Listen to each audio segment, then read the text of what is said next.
Hello, everyone. I'm supposed to tell you what was going on with my sales and my buys on the stocks, my stock trades this week as they went along, to let you know whether they were the right decision or not. Because I did sell a lot of things, including Tesla. I've since bought back some more Tesla in the dip, and but there was a dip, and then there was the dip of the dip, and then the dippity dip. So, oh my gosh, it has been a wild, wild ride. And Tesla earnings are in, and Tesla earnings are a beat. It's a wonderful beat. Uh, Record this and record that, and just all kinds of wonderful things. And my lot's doing a weird rainbow thing. That's not right. Let's see what we can do. Oh, that's even worse. And that's strange colors. Well, that's close enough. Let's leave it at that. No, that's just, I just had to mess with it. That, there we go. I don't know what color that is, but it looks more natural. All righty. So, what happened with Tesla earnings? Well, Tesla earnings came in late in the day, right near the close, and Chairman Powell had been speaking all day. So we still have. You'll have to watch this in another video. I'm going to list out all these negative catalysts that are just a big black cloud pushing down on the whole market and pushing us into this bear market right now. And yes, it's affecting everything, including Tesla. So everybody's worried that Tesla earnings report, including myself, and I'm not everybody, but a lot of people were worried that Tesla earnings report was going to be tainted by all these negative things. So what did happen? What happened with the Tesla? Earnings reports come out and beat on everything. Wonderful earnings. Wonderful. Let's see. Let me get some more specifics here for you. I had some notes here. All right. $2.52 per share versus the $2.36 per share that was expected by analysts. We had revenue was a beat as well at $17.72 billion versus $16.57 billion that was expected by analysts. That's over an extra billion. And that's not even all. Revenue rose 65% year over year in the quarter. Okay, so the 65% revenue growth. Holy moly. While the automotive revenue totaled 15.97 million, up 71%. So the net income was 2.32 billion, and that was up 760%. Woo! Go Tesla. All right. So you see why after I'm selling everything, I sold some Tesla. I want to make sure that I not only was way out of margin, but I also had some cash on hand. This is not financial advice. I'm not telling you this to sway any of your decisions. Don't copy any of my trades. Don't look at any of this as advice. It's entertainment purposes only. I'm just a regular guy with no college education in finance, no formal training in finance whatsoever. There is no reason for me to be making the kind of money I'm making. And so I'm not recommending you copy anything that I could do. It is very risky for a regular Joe like me to be doing what I'm doing. And I thank the Lord every day that I've managed to find the information that I needed and put it to good use and actually make a profit at this. But I have lost on some trades too. So hopefully you learn from my mistakes and not do some of the mistakes that I've made. But that's not an endorsement of copying or anything And I'm not insinuating that any of this is advice at all, just entertainment. And I can tell you one thing, I might lose money, I might make money, but it ain't going to be boring because the stakes are high. Because it's real money. I ain't paper trading here. Net income up to 760%. So Tesla had a 27.4% gross margin compared with 26.6% in the previous quarter. Now, I want to give some credit to, because some of this information I'm getting is coming from, let me see here. I had a note on where that came from. I wanted to give credit where credit's due. CNBC. So CNBC. And some of this information came from, I can get even more specific, an article that somebody at CNBC wrote. I think it was Laura Kolodny and Jordan Novett. Tesla beats on earnings and revenue, says supply chain issues were main limiting factor. Okay, we're not going to get into all that because we don't need to see this whole. And you now know what the article is, and you now know where it is. It's on CNBC.com, and you can read the whole article if you want to, and you can get into those supply chain issues and stuff like that. I get into that. I'm dangerously getting into my other video, which is going to be all about, I've got some notes here, a bunch of notes. My other video I'm going to make where I'm going to go over for you guys a bunch of information I've compiled about all these negative catalysts that are pushing down the market. And so we can all together get kind of an idea of what all is pushing down on the market, what all these negative catalysts are, and maybe how long they're going to persist, so we can get kind of an idea of when might be a good time to buy back in or whatever you want to do. I'm just saying, for me personally, I'd like to find a spot to buy back in now that I've sold so much. So how does this affect what's going on here, this earnings report? How did it affect my personal Tesla investment? Well, if we go here and take a look, we can see that Tesla position.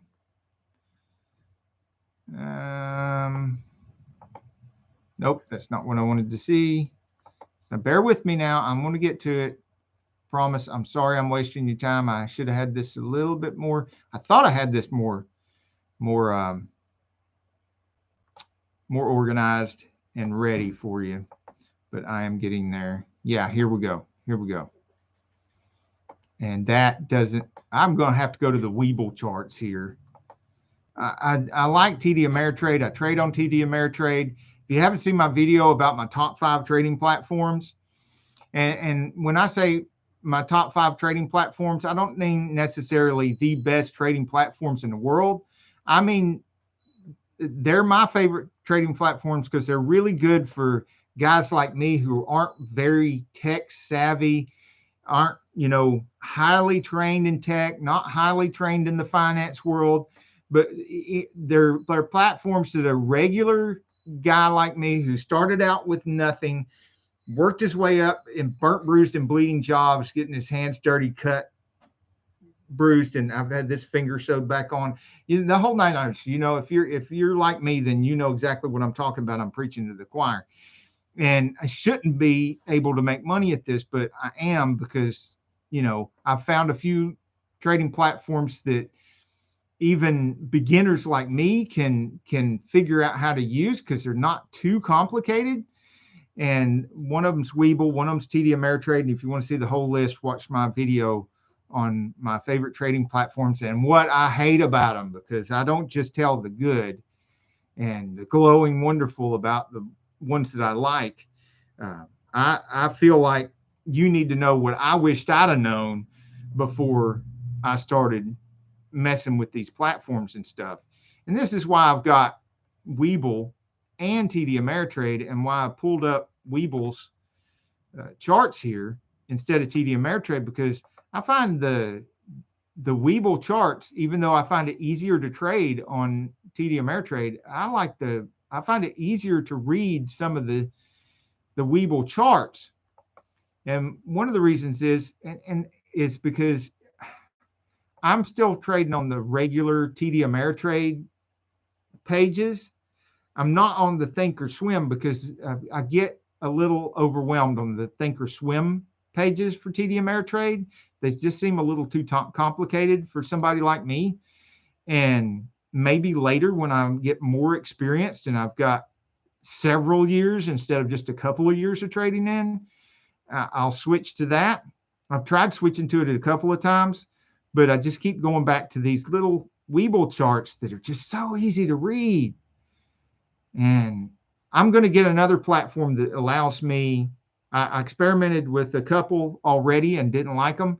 I'm going to find one that's easy to use like that, and I'll tell you about it when I do, because think about it this way. If you're watching my channel and you're finding out about the kind of platforms that I'm using and the streaming services I'm using and stuff like that, you can pretty much extrapolate that if I can make it work, you're probably going to be able to make it work a lot easier.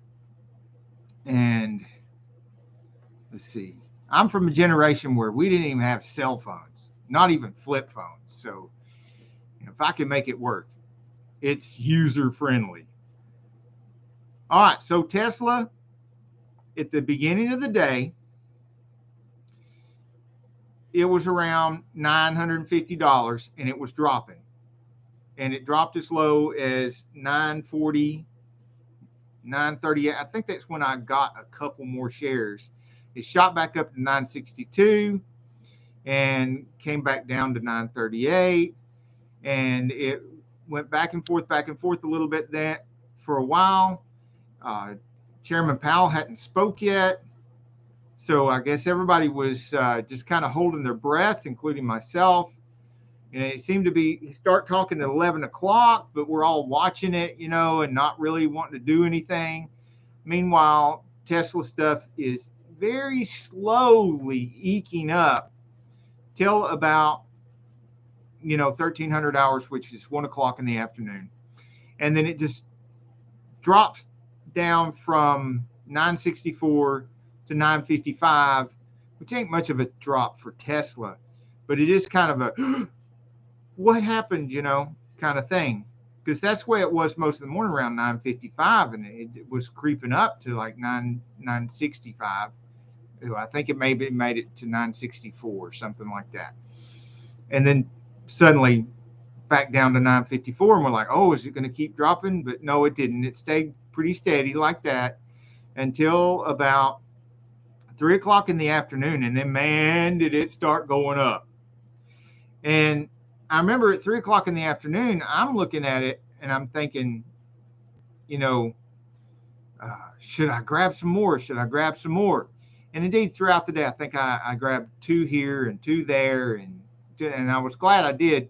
This shot up to like 987. But here's one of the mistakes I made, and I'm going to be telling y'all a lot of my mistakes, because that's the best way to learn. And don't get the wrong idea that I'm making nothing but mistakes all the time. I'm obviously doing more good things and money making things than I am mistakes, or I wouldn't be making a profit every year and paying taxes on it every year. So luckily, I am doing more right than wrong, and it is turning out. But it's just very easy to learn from these mistakes, and it's not really a kind of a mistake. It's more of a missed opportunity. I could have sold some of those shares that I bought earlier today at this 980, 985, 987 when it was at that peak, but it didn't, because I'm thinking, these earnings are going to be good. And indeed, it turned out they were. And I was thinking to myself, it's probably going to stay about the same. Everybody's going to be like, meh. Yeah, Tesla's got good earnings. We knew it was going to have good earnings, but the rest of the stock market's going to poo. And so, meh. And then maybe it would just trade sideways. And so I was kind of taking a wait and see attitude about it. And then the earnings come in and it's great. And did it stay at 987? Did it go up even more? Why, heck no. No. By like 3:40 in the afternoon, it's dropping like a stone, man. And it just goes way on down to like $900 again. As a matter of fact, it dropped a little bit below $900 because that's when I got my last like couple of shares, because I had a order set in that in case that I had forgot about from yesterday, that in case it drops below 900 again, I'd pick up a couple more shares. And it did yesterday. After I put that order in yesterday, it didn't drop below 900, so I didn't get those shares. But I got them today when it after the great earnings, and then it dropped like a stone, which is absolutely insane. Which is why we're talking about it here, because we like the insane stuff. We just like the insane stuff to work in our favor. Well, this one didn't. So I kind of did, because then I picked up 2 more shares. So I guess I shouldn't complain about it. I should be grateful and thankful, which I am. Straighten myself out here. So here it goes, plummeting. And I think that's what, about 4% or something, just like a 4% bam drop off of a great earnings. Okay, so it immediately, after it hits this 900, which I guess is the new support line that it's forming, it did, because it seems like every time it dips below that 900 lately, it bounces back up. So apparently this is the new support line, or the new floor. And it bounces back up, comes back up to around 927, drops back down again, almost to 900, around 910, 909, then bounces back up harder, goes all the way to 942, and then starts doing like a healthy heartbeat, like just a really healthy heartbeat between 926 and 939. If you had a crystal ball and you could see all this before, you could trade like 10 trades per day of buying it low and selling it high, buying it low and selling it high. But it's so erratic, and at least it is for me, for somebody at my level. But I still, like I said, I think I'm doing pretty darn good for, my wins versus my losses so far. But that doesn't mean I'm suggesting you copy anything I do, because, oh man, no. I do not feel qualified to give anybody advice.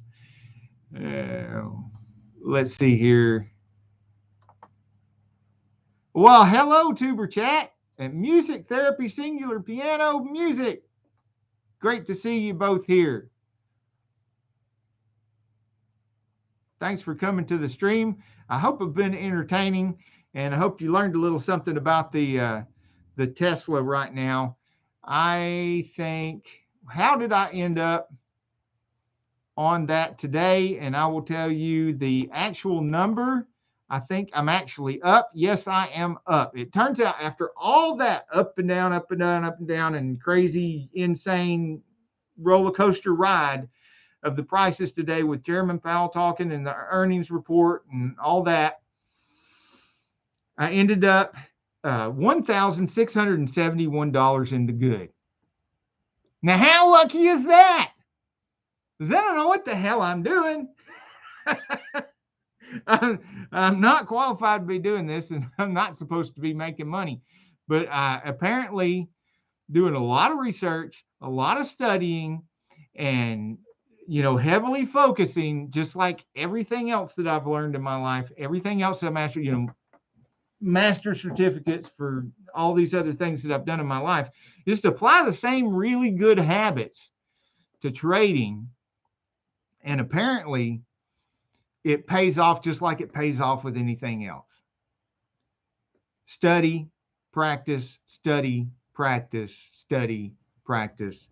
Be very careful about, where you get your advice and your training and your learning. Not everybody that sells a training course is worth buying. And there's no training course to be bought here. Everything I'm giving out is just like um, transparency and just, I learned as much from you guys as you do from me. And hopefully I'm not your only source of learning, because I don't want to mislead anybody. I don't want to lead anybody in this right now. I'm not qualified. Hey, Remy Moore, how are you doing? You are right, Remy Moore. You make money with volatility, the very thing that so many people preach to stay away from. And of course, if you're only doing long-term investing, or you're stuffing your money away in a retirement fund and stuff, I can see that. That seems to me like good advice for long-term investing and retirement funds and stuff like that. But for trading, whether it be day trading or swing trading, it's been my experience that what's worked best for me is to go straight at the volatility. Just grow some iron balls, suck it up, get your courage up. If it looks scary as hell and you're in total fear, just maximum fear, then run right towards that, and but not blindly. On the way to running towards it, just gather all the information you can, search it. And I want to share with you one of the things too. Like I said, I'm not giving advice here. It's not financial advice, but as far as studying advice, I will give some study advice, and that is check out a website called FinViz. And FinViz, I'll have to make just a whole separate video on FinViz. They have that much information, that much stuff you can learn about all the individual stocks, the market as a whole. And then, of course, Webull, the platform I like the most, and I'll cover this in my video on my top 5 platforms that I like and what I hate about them. Webull's in there, and Webull's in there for a good reason, because Webull doesn't just have good charts and graphs and stuff.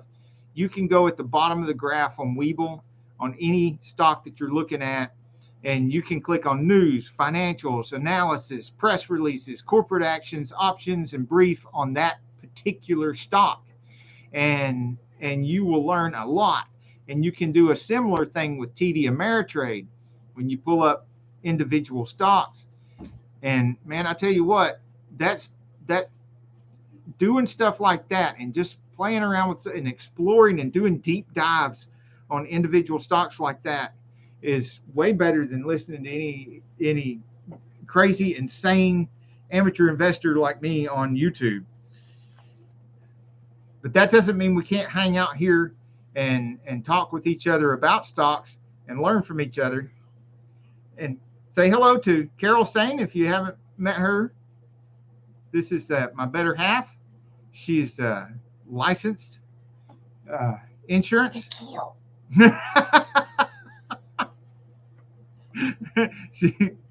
She's also a manager at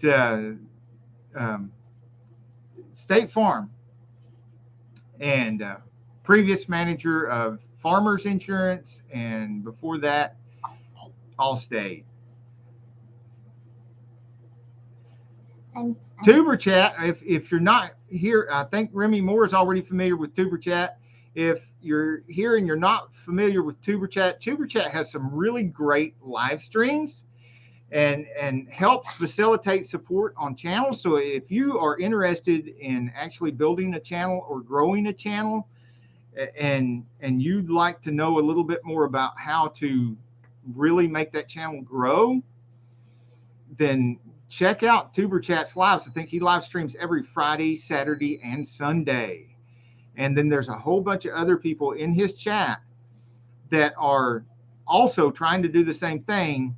If you're trying to grow your YouTube channel, they are trying to grow their YouTube channel too. So there's just a wealth of information and people there that are willing to help you both with views and likes and everything else that you might need, and information on how to build a great channel and grow a great channel.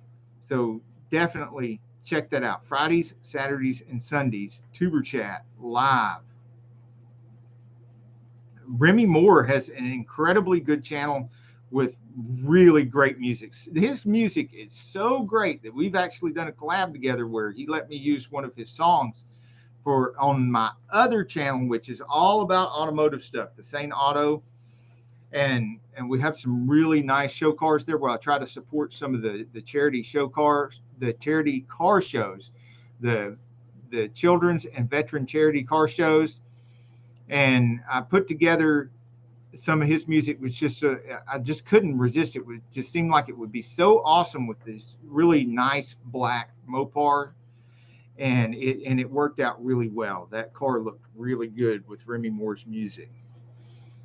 And music therapy, singular piano music. Now, I've seen a couple of your videos, but honestly, I haven't seen enough yet to really speak on what else on your channel. So feel free to let people know in the chat what your channel is about, what your videos are about, because honestly, I am too ignorant at this point to be able to speak on it authoritatively. Yes, that was an awesome collab. It turned out really great. I like that video. And Remy Moore, and I thank you so much for letting me use your music on there. That really made the whole thing.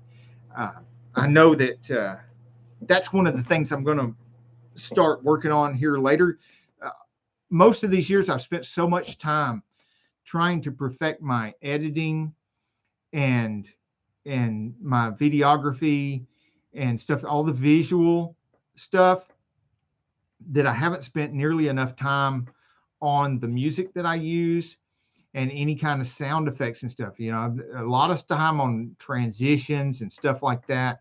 But now that I'm starting to get some of that stuff second nature, so that I have a few more brain cells that I can actually move over to paying more attention to the sound and sound effects, the music, that kind of thing, I'm starting to notice that I really need a lot of improvement on my videos as far as music and sound effects and that sort of thing.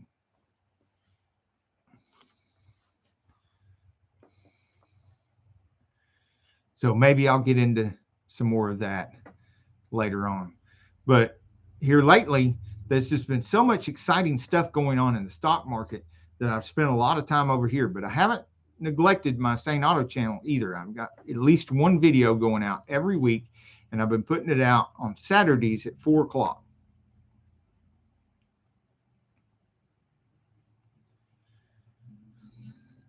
Well, it seems I have run out of things to say about this topic, so I'm going to get back to doing my list here on the top 5 or top 10. It depends on how many things I come up with. It's either going to be a top 5 or a top 10 negative catalysts that are crashing the market. So I guess the title on that will probably be something like top 5 or top 10 negative catalysts crashing the market now. And before I make that video, I'm going to go over this list and make it nice and neat and organized so that I can get a nice flow in the video. I won't be, that way I'm not wasting any of your guys' time when you're listening and trying to figure out, try to organize it to where you can really understand what's going on in the market and why it's happening.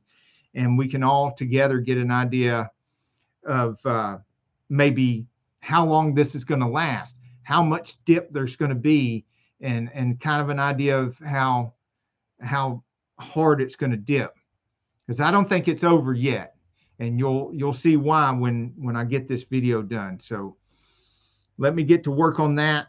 I'll do some prep on that, and I'm going to do that not as a live, but as like a pre-recorded video, so I can go back and edit out the the gaps and the ums and the ahs and stuff like that, and just really streamline it so that when you go to watch it, you can just watch it real quick, get the information real quick, and in a nice, neat, organized manner, and get on with what you need to do, whatever trades you need to do or set up, or and that kind of thing, with a little bit more information. All right, I thank you so much for being here, and I really appreciate you coming to the live, and putting a little engagement in the chats and all that. And I really hope to see you in the next one. Until the next video, I'm wishing all of you, all of my hashtag insane friends, insane growth and an insane amount of success.